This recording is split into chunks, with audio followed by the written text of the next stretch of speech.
Hi friends, once again welcome to my channel.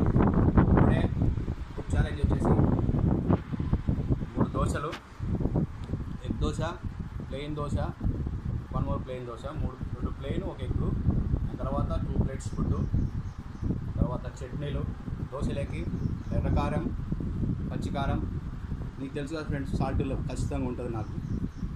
తర్వాత ఇక్కడ వచ్చేసి రసం, ఒట్టి చేపల పులుసు ఫ్రెండ్స్. ఆ తర్వాత ఇది గోంగూర చట్నీ, యాజ్ యూజువల్ వాటర్.